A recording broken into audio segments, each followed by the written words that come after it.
Hello everyone, welcome to the next review. This is just going to be a shorter video, more in line with my more casual look-throughs of books. So this is Symbols and Allegories in Art. It was first published in 2002 in Italian and translated into English in 2005. It's part of the Guide to Imagery series.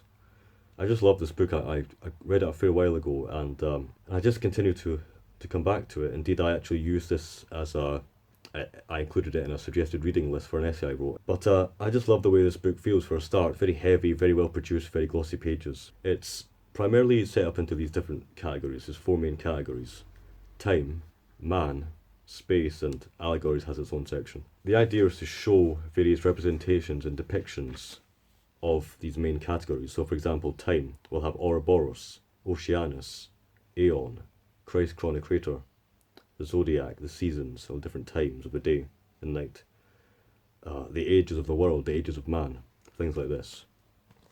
And there really is quite a lot here for each individual section. So just skipping to the very first page, we have primarily on this page at least, we have a painting by Giordano, The Cave of Eternity from 1685.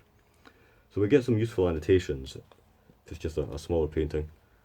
But what I particularly enjoy about it is the information involved here. So it's primarily useful for making connections between various different symbols and allegories in paintings and works of art. I should say that this book is it's not limited just to paintings. It's sculpture, tapestry, as well as illuminated manuscripts, books of hours, for example.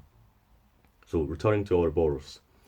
Depicted as a snake biting its own tail, it represents eternity, the continuity of life and the totality of the universe.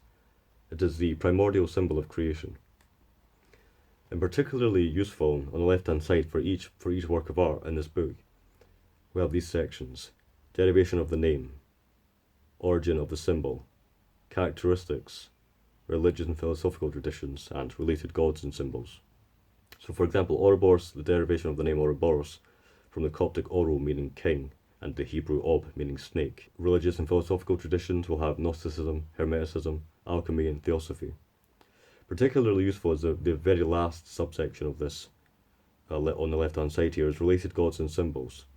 Hermes, Aeon, cosmic time, the winged serpent, the mercurial dragon, Quicksilver, the ring of fire, and of course the circle.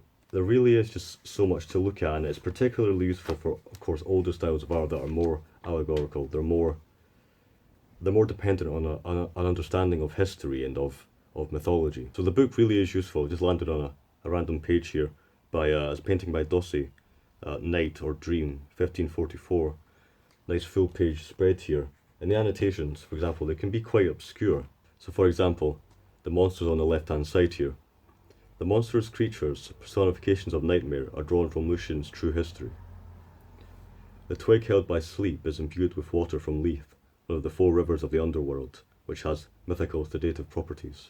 So again, just looking at different sections, for man we'll have Eve, Mother, Mirror, Cross, Halo, Angel, Satan, Monster, Polycephalus, Tetramorph, Zoomorph, things like this. For space we'll have Chaos, Cosmos, the elements, the hereafter, Journey, Dream, Ladder, Mountain, Forest, Labyrinth, City, Tower.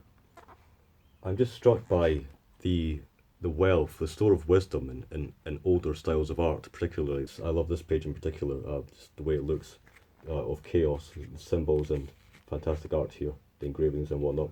So this really brings me on to something I mentioned earlier at the beginning of this video.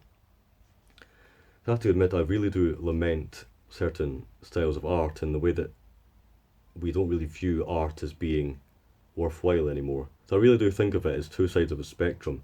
On one hand, we'll have no art whatsoever, which for me is kind of represented or epitomised in architecture. So things like bare, sleek modernism or structural expressionism, just very cold, very inhuman, very unnatural. And on the other hand, however, we'll have postmodernism and just pure nonsensical art. So on the one hand, it's very, very cold, very sleek. There's no art to it. Well, it's artless, very utilitarian. And on the other hand, it's purely unconstrained, just amorphous blobs of colour. I think this book is a good way of illustrating the wisdom that we have. So the variation, the texture here, all these different ideas, the cross, the sacred mountain, the secluded forest or grove, the ladder of ascension, all of these different ideas, these different symbols, all the weight behind them. So just before I end the video, I thought I'd look at some more examples just to give an idea of just how useful this book can be. So on page 262 here of the main section Space, we have the Labyrinth. This painting here, Portrait of a Man by Veneto, 1510. We have a sitter here whose cloth, it looks like a tabard actually, it depicts a labyrinth, or an icon of a labyrinth there. Don't know if you can see that on the video.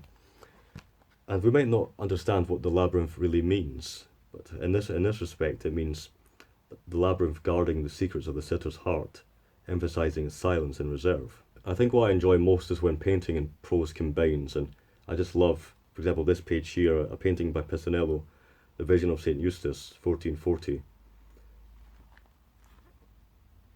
We have an annotation here, for example, the theme of the solitary knight venturing into a dark forest is a courtly version of the classical topos of the journey to the underworld. The stag represents the triumph of life over death, light over darkness. The luminous cross that appears between the stag's horns makes the animal a vehicle of God's grace. So again, highly recommend the book. Really can't understate just how much is in here. Symbols and allegories in art. Thanks for watching everyone. Till next time.